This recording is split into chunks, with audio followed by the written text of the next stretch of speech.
எஸ்ஆர்கேச்சி food சேனலில் நான் வணக்கம் ஃப்ரெண்ட்ஸ். இங்கே பாருங்கள், சூப்பரான ஒரு கேக்கு தான் ரெடி பண்ணியிருக்கேன். மாம்பழம் வச்சு ரொம்பவே நல்லாயிருக்கும் ஃப்ரெண்ட்ஸ். ஃப்ரெண்ட்ஸ் வீடியோக்குள்ளே போகலாம்.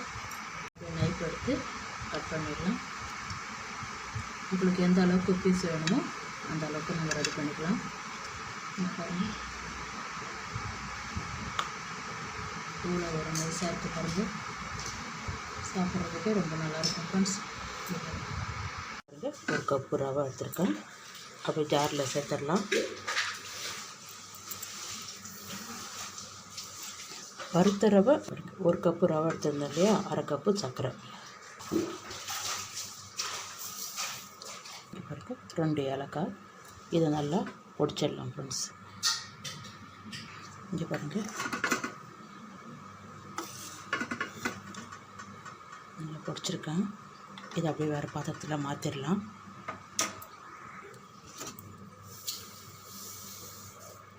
ஏலக்காய் தான் இது, அப்படியே இருக்கட்டும். இங்கே பாருங்கள், ஒரு மாம்பழம் தான் எடுத்திருக்கேன். நார்மலான சைஸ் மாம்பழம். தோல் நீக்கிட்டு அதனுடைய சத பகுதி மட்டும் சேர்த்துருக்கேன். நம்ம பொடி பண்ண ஜாரில் எதாவது சேர்த்துருக்கேன். இதுவும் அரைச்சிடலாம் ஃப்ரெண்ட்ஸ். இங்கே பாருங்கள், அரைச்சிருக்கேன். இது கூடவே இங்கே பாருங்கள், 1 டம்ளர் பால், நல்லா காய்ச்சின பால், திக்காகவே இருக்குது. இதையும் சேர்த்து அரைச்சிடலாம் ஃப்ரெண்ட்ஸ். இங்கே பாருங்கள், அரைச்சிட்டேன். அப்படியே நம்ம எடுத்து வச்சுருக்க ரவை சர்க்கரையில் அப்படியே சேர்த்துருங்க. இன்னும் கொஞ்சம் அரை டம்ளர் பால் இருக்குது. 1.5 டம்ளர் பால் எடுத்துக்கோங்க, அப்போ தான் நல்லாயிருக்கும். இங்கே பாருங்கள், நல்லா அப்படியே கலந்து விடுங்க. இங்கே பாருங்கள், நல்லா கலந்தாச்சு. அப்படியே இருக்கட்டும். ஒரு அரை மணி நேரம் நல்லா ஊறட்டும். தட்டு போட்டு மூடி வைங்க. நல்லா ஊறி இருக்குது. இதை நல்லா கலந்து விடுங்க. 1 டீஸ்பூன் நெய், 1 டீஸ்பூன் இதுவும் சேர்த்து நல்லா கலந்து விட்டுடலாம். இது கூடவே 1 டீஸ்பூன் எண்ணெய், அதாவது வாசனை இல்லாத எண்ணெய், ரீஃபைண்ட் ஆயில் அது மாதிரி இருந்தால் சேர்த்துக்கலாம் ஃப்ரெண்ட்ஸ். இங்கே பாருங்கள், இதுவும் அப்படியே கொஞ்சம் நல்லா கலந்து விட்டுடலாம். இது கூடவே சிட்டிகை உப்பு சேர்த்து கலந்து விடலாம். இங்கே பாருங்கள், 1 டீஸ்பூன் பேக்கிங் பவுடர், ஸ்வீட்டுன்றதால 1 சிட்டிகை உப்பு. இங்கே பாருங்கள், வெனிலா எசன்ஸ் 1 டீஸ்பூன் விடுங்க. அவ்வளோதான், நல்லா கலந்துடலாம் ஃப்ரெண்ட்ஸ்.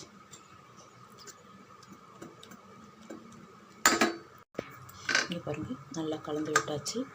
இப்போ நம்ம ஒரு பாத்திரத்தில் எண்ணெய் தடவிட்டு அது மேலே மைதா இல்லை கோதுமை மாவு ஏதாவது மேலே தடவி விட்டுட்டு லைட்டாக போட்டுட்டு அதுக்கப்புறம் இதை சேர்த்துக்கலாம் ஃப்ரெண்ட்ஸ். அதுக்கு முன்னாடி இங்கே பாருங்கள், குக்கர் வச்சுருக்கேன். தூள் உப்பு 2 கப்பு அளவுக்கு. இங்கே பாருங்கள், 2 கப்பு அளவுக்கு வச்சுருக்கேன். அப்படியே மூடி வைக்கலாம்.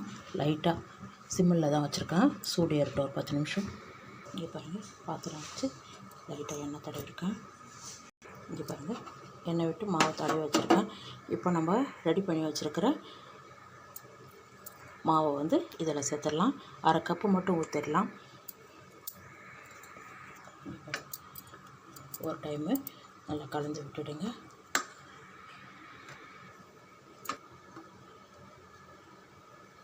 அப்படியே மடிப்பாக வருது பார்த்தியா, இந்த அளவுக்கு தான் இருக்கணும். பாதி தான் எடுத்துருக்கேன் பாருங்கள். மீதி எடுத்து வச்சுக்கோங்க, இன்னொரு பேட்சுக்கு போட்டுக்கலாம். அவ்வளோதான். இங்கே பாருங்கள், கொஞ்சமாக முந்திரி இருந்தால் பரவாயில்ல, இல்லைனாலும் சேர்க்கலைனாலும் பரவாயில்ல ஃப்ரெண்ட்ஸ். இருந்தால் போடுங்க, இல்லைன்னா பரவாயில்ல.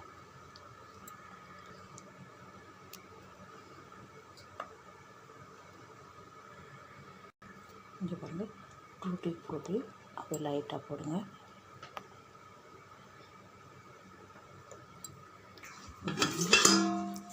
நல்லா சுட்டு இருக்குது உப்பு. இப்போ ஒரு ஸ்டாண்டு வச்சிடலாம். தொட்டு பார்த்தாலே நல்லா சூடாக இருக்கும்.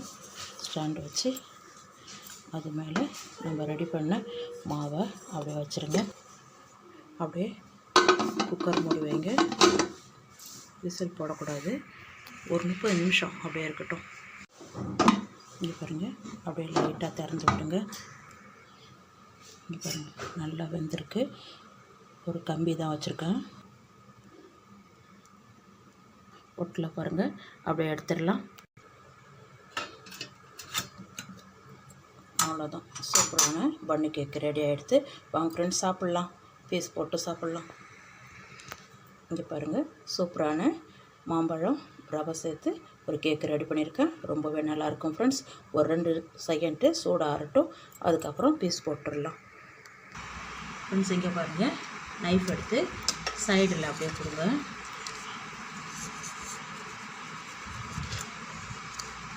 அப்படியே தட்டை எடுத்து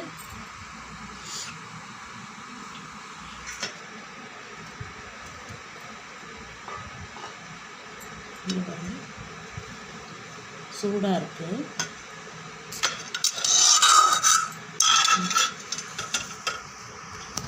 சூப்பரான மாம்பழம் சேர்த்து ரவை வச்சு கேக் ரெடி பண்ணியிருக்கேன். ரொம்பவே நல்லாயிருக்கும் ஃப்ரெண்ட்ஸ். ஃப்ரெண்ட்ஸ், இங்கே பாருங்கள், சூப்பரான நல்ல மிளகு ரசம் வச்சுருக்கேன். ரொம்ப நல்லாயிருக்கும் ஃப்ரெண்ட்ஸ். ஜுரத்துக்கு, ஜலதோஷம், செரிமானத்துக்கும் இந்த ரசம் ரொம்ப நல்லாயிருக்கும். இங்கே பாருங்கள், சூப்பராக இருக்கும். ரசம் சாப்பிட்றதுக்கு எவ்வளோ கமகமன்னு வாசனையாக இருக்குது பாருங்கள். வாங்க ஃப்ரெண்ட்ஸ், வீடியோக்குள்ளே போகலாம்.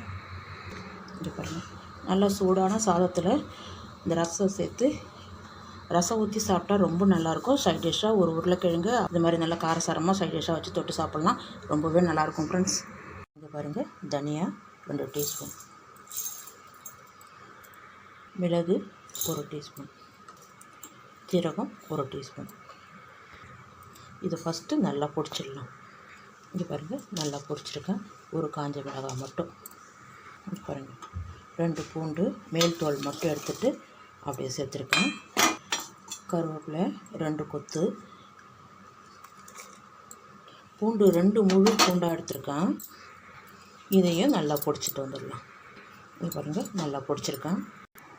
இங்கே பாருங்கள், புளி தண்ணி ஒரு எலுமிச்சம்பழம் சைஸுக்கு புளி எடுத்துருக்கேன். நல்லா கரைச்சி வடிகட்டி வச்சுருக்கேன் பாருங்கள். இங்கே பாருங்கள், ஒரு 4 டீஸ்பூன் எண்ணெய் விட்டுருக்கேன். 1/2 டீஸ்பூன் கடுகு, உளுத்தம்பருப்பு, ஒரு 5-6 வெந்தயம். கடுகு நல்லா பொரிய ஆரம்பிச்சிடுது. காஞ்ச மிளகாய் ஒரு 4,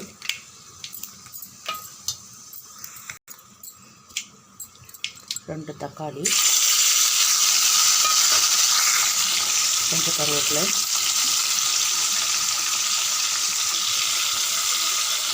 பெருங்காயத்தூள் நல்லா 1 டீஸ்பூன் வர்ற மாதிரி கூடுதலாக சேர்த்துருக்கேன்.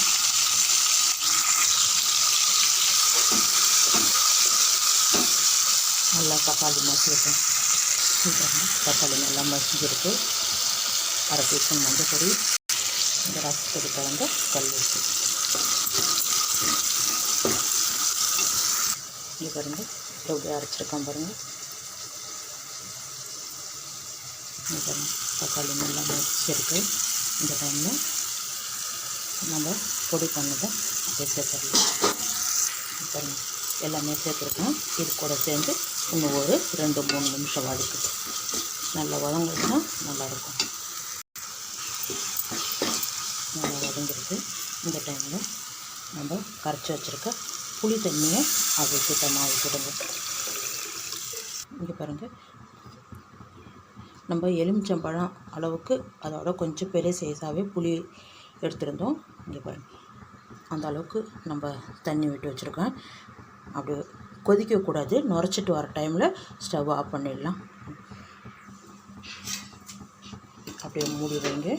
ஒரு 2-3 நிமிஷத்துலேயே கொதிக்க ஆரம்பிச்சிடும். இங்கே பாருங்கள், அப்படியே நுரைச்சிட்டு வருது. இந்த சைடில் தான் கொதிக்குது பாருங்கள். ஸ்டவ் ஆஃப் பண்ணிவிடுங்க. உப்பு இருக்கான்னு ஒரு டைம் செக் பண்ணிவிடுங்க. 1 டீஸ்பூன் எண்ணெய், கொத்தமல்லி ஒரு கைப்பிடி, 3 பச்சை கருவேப்பிலை தண்டோடவே சேர்த்து விடுங்க. நல்லா கலந்து விடுங்க. அவ்வளோதான், சூப்பரான ரசம் ரெடி. இங்கே பாருங்கள், நல்ல செரிமானத்துக்கு சளி இருமல் ஜுரம் வந்தாக்கா சூப்பராக இந்த மாதிரி ரசம் வச்சு சாப்பிட்லாம், சரியாயிடும். இங்கே பாருங்கள், அப்படியே சுட சுட ஒரு டம்ளரில் ஊற்றி கொஞ்சம் வெது வெதுப்பாக குடிக்கிற பக்குவத்துக்கு எடுத்து குடிக்கலாம், ரொம்ப நல்லாயிருக்கும். இங்கே பாருங்கள்,